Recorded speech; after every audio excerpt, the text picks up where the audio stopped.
안녕하십니까. 고수의 국어 강사 안종민입니다. 이번 시간에는 수능특강문학 113페이지에 이연기의 채생기후라는 작품을 해설 강의하겠습니다. 작가 이형기라는 분은 1796년에 태어나셔서 1846년, 그러니까 조선 후기입니다. 정조 때 태어나신 것 같고요. 순조 때 활동하신 분인데요. 제목의 의미는 채생이 주인공이 됩니다. 주인공인데요. 채생이란 말은 채시성을 가진 서생, 학생이란 뜻입니다. 이생규장전에는 이생이, 만복사 접호기에는 양생이 나오는데 다 성입니다. 기우라는 뜻은 지금도 쓰는 말인데요. 기이한 만남이라는 뜻입니다. 그리고 이 글의 갈래는 야담입니다. 야담인데요. 출제 가능성은 낮아서 센 별표, 출제 확률 1개 표시했습니다. 야담은 들야자의 이야기 담자인데요. 민간에서 떠도는 이야기를 사사로이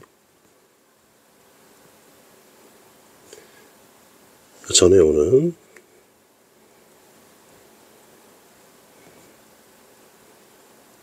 인물에 관한 이야기, 잡다한 이야기라고 할까요?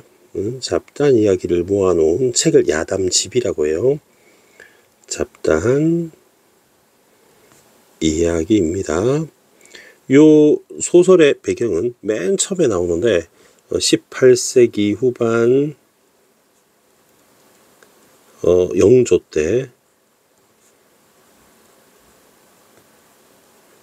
때를 시간적 배경으로 하고 있습니다. 전체 줄거리를 한번 알려드리고 시작을 하겠습니다. 전체 줄거리 사건 잡고 하겠습니다. 일단 여러분 채노인이 나와요. 채노인이 나오고 이제 부인이 있습니다. 쌤이 마더에 M 썼습니다. 그리고 주인공 채노인의 아들 채생이 있습니다. 자, 근데 이 채노인이란 분은 누구냐면 몰락한 양반입니다. 몰락한 양반이고 굉장히 고집도 세고요. 명분과 체면을 중시합니다. 체면을 중시하고 아들의 교육에 있어서 굉장히 엄격하고요. 굉장히 보수적입니다. 꼰대 느낌 나죠. 꼰대 느낌 나는. 그래서 굉장히 가난하죠. 가난한 그런 분이고요. 쌤 일단 세모를 한번 쳐보겠습니다. 하루는 채노인이 채생에게 분부를 합니다. 이제 심부름을 시킨 것이죠. 그래서 채생 보고 이제 조상의 선산의 성묘를 다녀오게 합니다. 성묘를 다녀오는 길에 제 사건이 발생하게 됩니다. 자, 이 사건을 이해하려면 다른 인물을 알아야 하는데요. 바로 김령이라는 사람을 알아야 합니다. 이 김령의 제 부인은 또 M이라고 쓰고요. 이 딸이 있는데 이 딸이 김령의 딸이 그만 남편이 죽게 돼요. 남편이 죽게 되었기 때문에 딸은 졸지에 과부가 된 것이죠.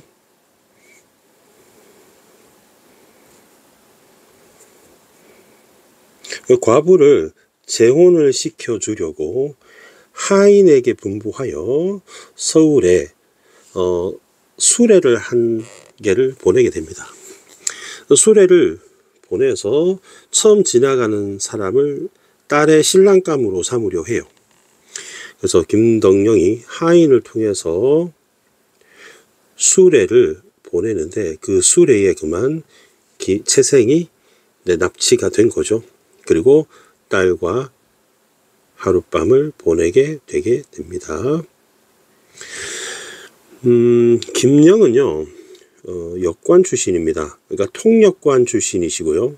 그래서 그 당시에는 계급이 중인인데 굉장히 돈이 많아서 부유했던 부자입니다. 자, 이렇게 사건을 일단 이해하시면 되겠고요. 자, 이 사건이 알려져서 채생은 유부남이었어요. 18살 부인 목씨라고 하는 부인이 있었어요. 그래서 채노인은 이것을 사건을 알고 화가 나서 분노를 합니다. 그래서 결혼하는 것을 반대하고 분노하고 거부를 합니다. 하지만 김덕령이라는 인물은 계속 그 채노인 집에 또 채생에게 물질적 지원을 합니다. 물질적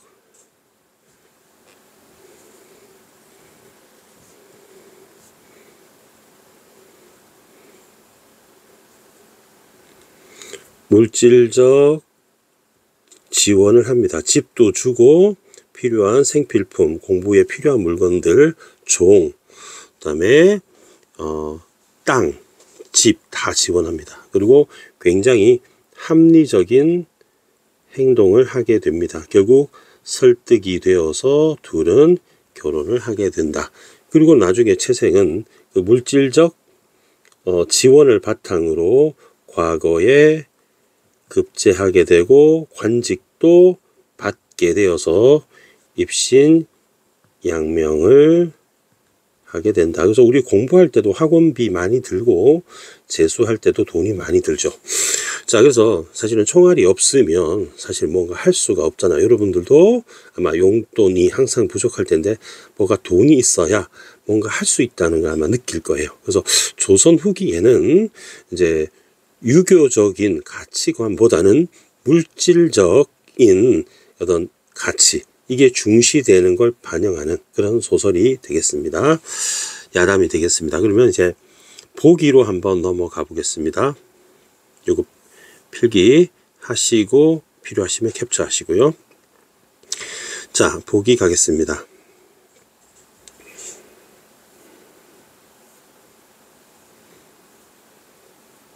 (4번) 보기입니다. 쌤 노란색 형광펜으로 핵심을 칠하겠습니다. 자, 쌤 조선 후기 야담이라고 했고요.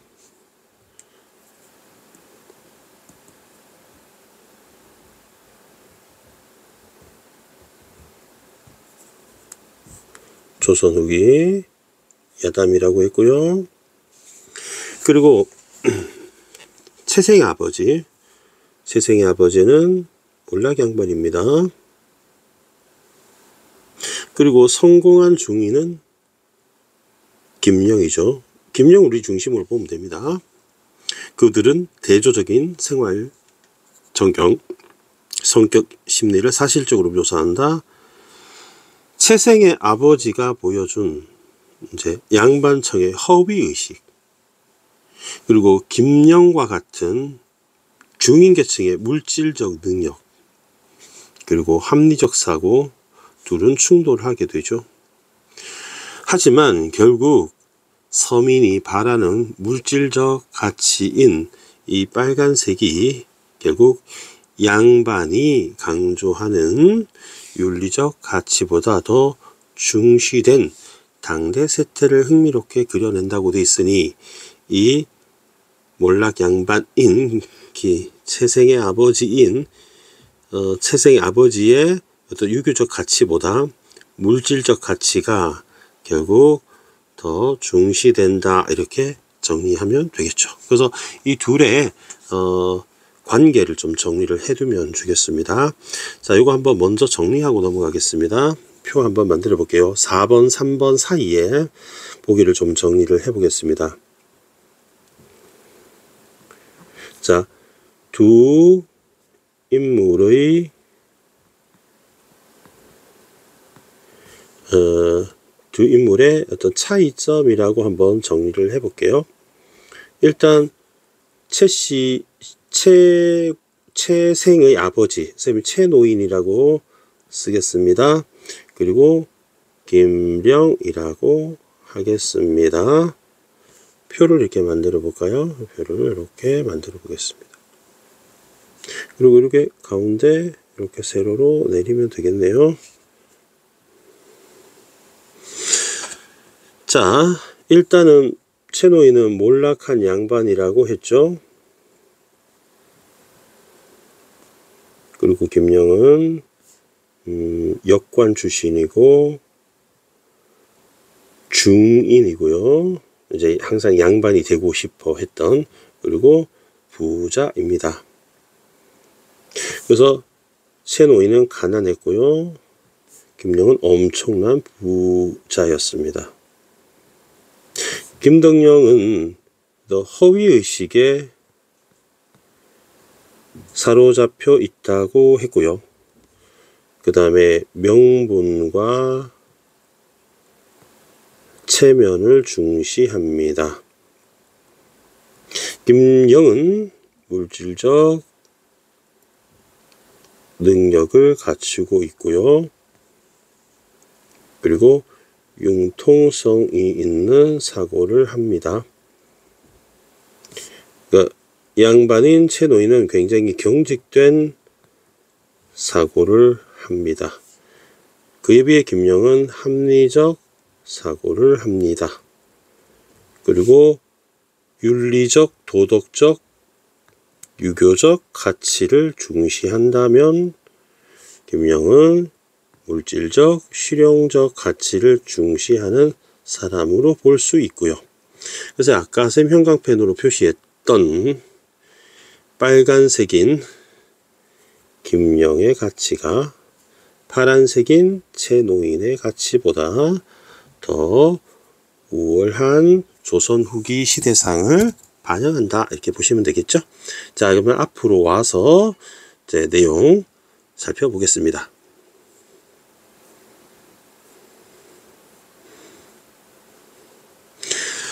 최생은 지금 심부름 갔다 왔어요. 최생이 아버지에게 잘 다녀왔는지 인사를 했어요. 아버지 다녔습니다. 산소가 어떻더냐 묻고 정성스럽게 재개하고 제사를 지냈느냐 이렇게 물어봤습니다. 여기서 재개라는 단어 한번 살펴보고 넘어가겠습니다. 여러분, 종교의식을 치르기 위해서 어떤 몸과 마음을 깨끗이 하고 그 다음에 더러운 거죠. 깨끗이 하고 부정적인 것을 멀리한다, 이런 뜻입니다. 부정을 멀리한다를 재개한다. 그래서 목욕, 재개 보통 같이 나와요. 그걸 잘 했느냐라고 물어보니 최생이 자세히 대답하자 아버지는, 선생님은 인물은 동그라미 칩니다. 최생이 아버지는 글 공부를 하라. 아버지가 되게 엄격하신데 글 공부하는 것과 공부하는 시간, 그런 거 다 정해주고요. 18살에 결혼한 몫이라는 부인이 있었는데요. 잠자리까지 합방하도록 다 컨트롤해요. 좀 심하죠. 최생은 비록 입으로 소리는 내어 글을 읽겠지만 마음은 김노인, 즉 김령에게 가 있었다라고 해서 이제 심리적 동요가 일어난 상태예요. 심리적인 동요가 일어난 상태입니다. 하루는 아버지가 최생에게 안채에서 자라고 분부했다. 안채, 이제 아버지가 아들한테 안채에서 자라는 안방이거든요. 이 안방은 여자가 있는 방을 안방이라고 해요. 안방. 안주인 여자가 거처하는 방을 안방이라고 해요. 그러니까 부인이 있는 방에 가서 자라고, 잠자리를 하라고 얘기한 겁니다. 최생이 밤에 이제 아내 방, 안방이죠. 아내 방으로 들어가니 부서지는 처마 틈으로 찬바람이 뼈를 뚫고 들어왔다.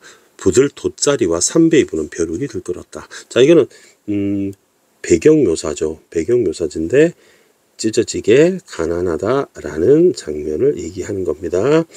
아내는 나무 비녀의 댕강한 치마를 입고 떼낀 얼굴에 비쩍 말라 뾰족해졌다. 아내가 채생을 맞이했으나 채생은 좋은 마음이 전혀 없어. 왜냐면은 김영의 아내와 이제 하룻밤을 인연을 맺게 된 거죠. 아내와 말 한마디 나누지 않았다. 근데 바람을 핀 겁니다. 채생의 생각은 김노인의 향기로운 규방의 즐거움 뿐이었다. 그러면 위에 있는 가난한 부분과 그다음에 김노인 집의 향기로운 규방의 즐거움이 이제 대조가 이루어지게 되는 거죠. 지난날의 만남은 꿈결 같고 훗날의 만남은 기약하기 어렵다. 왜냐하면 아버지 채노인이 아마 반대할 것이 100%일 거니까 그래서 다시 못 만날 것 같다고 생각한 거죠. 그래야 채생은 원진의 시 한 구절을 속으로 읊조렸다. 자, 여러분 요거 노란색으로 체크를 할게요. 이제 지난번에도 얘기를 했지만 고전 소설에는 시, 상징물로서 항상 출제되는 것이 시입니다. 시. 안 그래도 A 시험 나오는 거죠. 상징물로서 꿈과 편지, 시가 나오면 출제 포인트라고 생각하시면 됩니다. 넓은 바다 건너보니 강물이 하찮아 배고 무산을 보고 나니 다른 구름은 구름도 아니네 라고 했죠. 자, 그러면 이때 넓은 바다를 보고 그다음에 무산을 보고 라는 것은 결국 김영의 딸을 말하는 겁니다. 김영의 딸을 보고 나니까 강물이 하찮아 보이고 구름은 구름도 아니네 라고 했으니까 요 세모는 현재 아내인 목씨를 말하는 겁니다. 그리고 채생의 아내를 말하는 겁니다. 나쁜 놈이죠, 그죠? 근데 너무 좋은 집에서 대접받고 오니까 지금 가난한 자신의 처지가 초라하게 느껴졌나 봐요. 자, 채생은 이 시가 자기 신세와 같다고 생각하고 짧은 한숨과 긴 탄식 속에 몸을 뒤척이며 잠을 이루지 못했다. 이걸 사자성어로는 전전반측이라고 합니다. 선생님이 글씨를 조금 진하게 한 포인트만 키우겠습니다. 새벽종이 울릴 때야. 밤샌 거죠. 그리고 이제 새벽에 아침이 되어서 잠이 들었습니다. 해가 중천에 오르도록. 그러니까 한 5시 잔 거예요. 그리고 이제 한 12시 일어난 거죠. 아내는 새벽에 일어나 생각했다. 서방님이 평소에는 나와 금슬이 뭐냐면 원래 가야금과 비파라는 두 악기를 말해요. 가야금과 비파. 그런데 이 뜻이 두 악기인데 부부간의 화목을 말합니다. 부부간의 부부의 화목. 다정하게 해주었는데 성묘 다녀온 뒤에 태도 변화를 말하는 거죠. 왠지 찬바람이 불어 이상한데 여자는 본능으로 바람 핀다는 걸 아는 거죠. 이제 짐작을 하는 겁니다. 냉담하게 대하는구나. 달리 정을 줄 사람이서 나를 멀리하는 게 틀림없어. 아내는 채생의 안색과 옷을 살펴보았지만 낌새를 알아맞는 단서가 없었다. 그러다 우연히 채생이 차고 있는 배로 만든 주머니가 눈에 띄었다. 이것도 상징물로서 체크를 하겠습니다. 네, 들통나게 됩니다. 전에는 늘 텅 비어 있었는데 가난하니까 지금은 가득 차 있었다. 뭔가 받았다는 얘기죠. 의심이 차츰 구름처럼 지규법 피어올라 조사해보기로 했다. 몰래 주머니 안을 엿보니 작은 비단 주머니가 있었고 부시가 있었고 부싯돌이 있었고 자 라이터라고 생각하면 됩니다. 가난한 집에는 없고 부유한 집에 있는 거죠. 바둑알 모양의 은화 3번이 들어있었다. 아내는 몹시 화가 났죠. 서운하죠. 질투하는 거죠. 질투, 서운, 분노죠. 서운함, 배신감도 느끼고요. 이제 분노도 느낍니다. 앵그리 부인이 됐습니다. 주머니 안에 있는 물건들을 다 자리에 벌려놓고 채생이 잠이 깨어나 스스로 부끄러워 기다렸다. 근데 얼마 후 갑자기 채노인이 등장합니다. 그래 들어와서 왜 공부 안 하고 TV 자냐 이거죠. 이 녀석 아직까지 잠을 자면 어느 결에 글 한 자를 읽겠느냐 하고 굉장히 엄격한 성격을 볼 수 있습니다. 늦잠을 잔 거죠.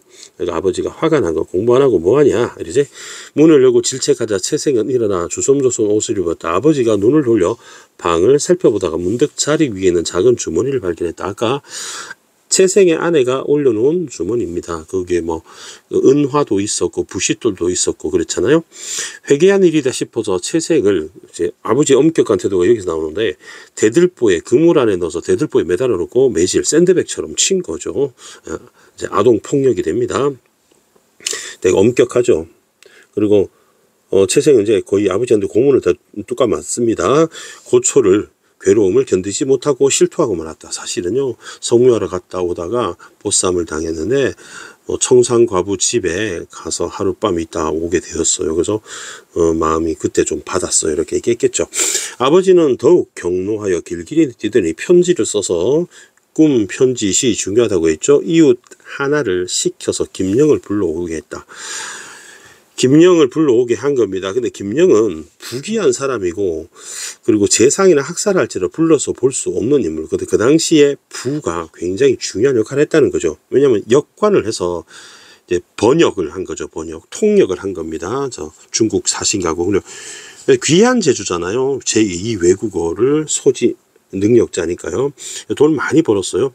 하물며 일반 학구가, 학구열 할 때 그 학구인데요. 이때 학구의 뜻이 학문에만 열중하여 세상 물정을 모르는 사람의 뜻입니다.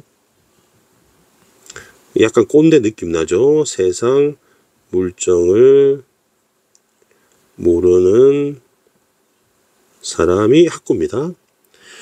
심부름을 보내 멋대로 불러올 수 있겠는가? 없다 이거죠. 그래서 서리법이 되고, 다만 과부가 된 딸을 시집 보낼 생각에 그 모욕을 감수하고 당장 말을 날려 채생집으로 갔다, 이렇게 체크하겠습니다. 여기 굉장히 합리적인 사고, 되게 신중한 태도, 이제 처사를 하는 분입니다. 합리적 사고와 행동을 하는 분이 바로 김영이다.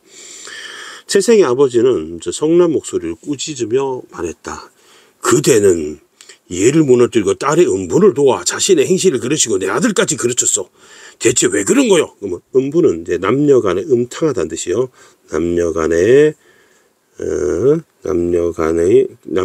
남녀가 굉장히 음탕하고 방탕한 짓을 하는 것을 말합니다.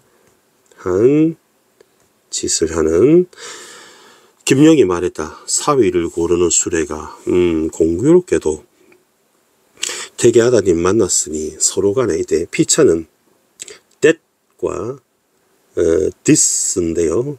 이쪽 저쪽이란 뜻이니까 서로라는 뜻입니다. 이쪽이나 저쪽이나 불행을 이루 말할 수 없소이다. 하지만 지금 물이 흐르고 구름이 사라지듯 두 집안이 평안하니 서로 간섭하지 말고 살면 그만이지 뭐 흠을 소리 높여 드러낼 것까지 없지 않겠소이까 하고, 자 지금은 감정적인 자극을 하지 않고요. 그리고 오히려 일단 갈등 상황을 모면하려는 태도입니다. 상황을 일단 벗어나는 거 있을 때 상책이 되죠. 화가 나면 그 자리에 벗어나라는 철칙도 있지 않습니까? 채생의 아버지는 딱히 대꾸할 말이 없었다. 금령을 떠나며 말했다. 앞으로 아무 상관없는 일이니 부디 서로 곤란하게 하지 말고 사십시다 라고 말은 했어요. 하지만 그 후에 여러분 보시면 김영이 채생 집안을 도움을 주고 채생 아버지의 환심을 얻는 것은 결국 치밀한 단계적 전략이었던 거예요. 그러니까 채생을 사위로 삼으려는 전략이라는 거죠. 자신의 딸이 채생 며느리가 되게 합니다. 성공합니다. 그죠? 그러니까 채생은 아내가 2명이 된 것이죠. 이후 커다란 집을 지어 채생 부부를 살게 하고 채생의 부모를 모셔오게 하자. 채생의 어머니는 새 집에서 지내고자 하나 채생의 아버지는 개꼰대 새 집에서 살기를 거부한다. 여러분 혼집 새 집이 있으면 어느 집에 살기를 원합니까? 당연한 거 아닙니까? 누가 지하에 살고 싶겠습니까? 지상에 살고 싶고 빌라보다는 아파트 살고 싶고 또 좋은 저택에 살고 싶겠죠. 그리고 당신 혼자 가시오. 나는 이 작은 집을 지키리니. 그럼 작은 집이 가난한 집을 말하는 거예요. 채생 아버지 집. 그리고는 어머니는 좋은 딸을 돕게해서 이사를 했다. 그러면 의리의리한 집으로 이제 이사를 간 거죠. 이 집은 누가 제공한 겁니까? 바로 김영이 김영이 물질적으로 제공한 집이 됩니다. 그래서 빛과 번쩍한 집에 우리 채생이도 살게 되고 김영 부인, 채생 부인, 김영의 딸 이렇게 살게 되고 채생 어머니도 살게 되고 이렇게 멋지게 잘 살고 이게 물론 노비도 많고요. 환경도 좋습니다. 자, 그런데 옆에 가난한 집이 있는데 이게 이제 채생 아버지 혼자만 꼰대 아버지 혼자만 살게 되었다는 거죠. 근데 아무래도 이게 더 좋아 보이지 않아요? 자존심을 지키면 좀 거지처럼 가난하게 계속 살아야 되는데 갈등이 될 것 같습니다.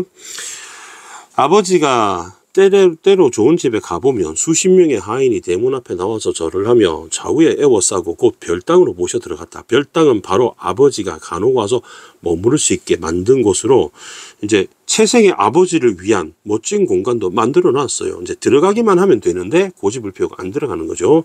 왜? 자존심과 체면 때문에. 별당에 들어가면 서가에는 책이 가득하고 이거를 배경묘사라고 할 수 있습니다. 섬돌은 계단이고요. 화초가 우거졌으며 심부름하는 하인들이 앞에 그득해서 물 흐르듯 지교법 분부에 응했다. 들어가 아내를 만나니 아내의 처소도 별당과 마찬가지로 럭셔리하다는 얘기죠. 럭셔리하다는 얘기입니다. 해가 지도록 앉아 누웠다 하노라니 이곳을 버리고 떠날 수가 없었다. 너무 좋아서. 그리고 집에 억지로 돌아왔어요. 가난한 집으로 돌아왔죠. 그러면 집이 너무 거지 같다는 얘기죠. 맞벌레도 있고 무너져가는 두억한 초라한 집이 언제나 쓸쓸하기만 했다. 이런 생각이 들었다. 내 여생이 얼마나 남았나. 여생은 남은 삶이죠.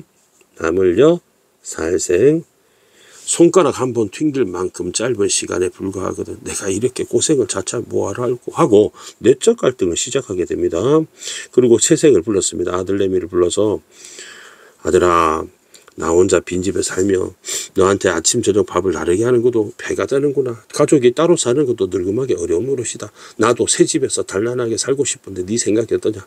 아버지 좋아요. 그래서 아버지는 그날로 옮겨가니 엄마도 기쁨이 100배. 김영은 서울 근교 비옥한 땅 1,000묘를 채생에게 주었답니다. 그러면 이 묘가 논밭의 단인데요. 논밭의 넓이 단인데요. 굉장히 넓습니다. 넓이 단위를 줬습니다. 이 배경이 어디냐면 여러분 서울역 있는 숭례문 뒤쪽에 청파동 만리동 이쪽을 배경으로 하고 있습니다.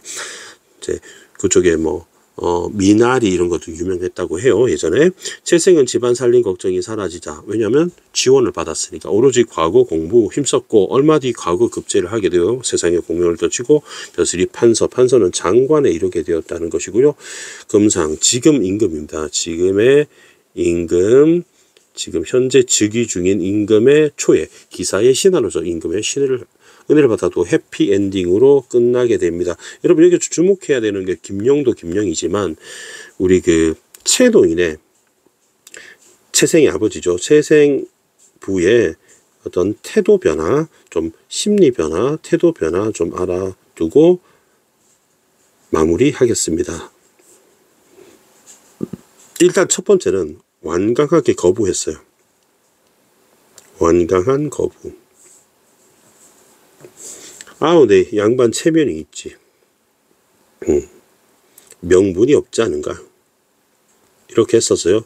그리고는 이제 가난한 집에 가고 이제 갈등을 하게 돼. 눈으로 본 게 너무 럭셔리 하잖아요. 그래서 내적 갈등을 하게 됩니다. 어떻게 하지? 그죠? 계속 체면 명분을 지킬 것인가? 아니면 맛있는 음식 먹고 행복하게 살 것인가. 이게 인간적 욕구잖아요. 그리고 결국 변화를 일으키게 되죠. 변화를 일으키게 되고 유교적 가치, 윤리적 가치 그것도 좋지만 결국 먹고 사는 게 더 중요하구나 하고 인간적인 욕구, 편한 거 이거를 긍정하게 되는 걸로 변합니다. 조선 후기 때는 이제 이런 가치 태도의 변화가 있었다는 거, 그걸 반영된 야단이다. 서사갈래다. 이렇게 이해하시면 되겠습니다. 재미있으셨죠? 자, 요걸로 정리하고요. 수능에 출제될 가능성이 좀 낮아 보이고 내신 공부할 때는 이렇게 스토리 잘 정리해 주시면 되겠습니다. 질문 있으시면 댓글 남겨주시고요. 구독하지 않고 듣는 학생들 많이 있다고 생각합니다. 그러셔도 되지만 기왕이면 평생 구독 부탁드리겠고요. 한 번씩 좋아요도 누르시고 또 응원 댓글도 남겨주시면 너무너무 저한테 힘이 되겠습니다. 고수의 국어는 항상 최선을 다해 강의하겠습니다. 여러분 수고하셨습니다. 고맙습니다.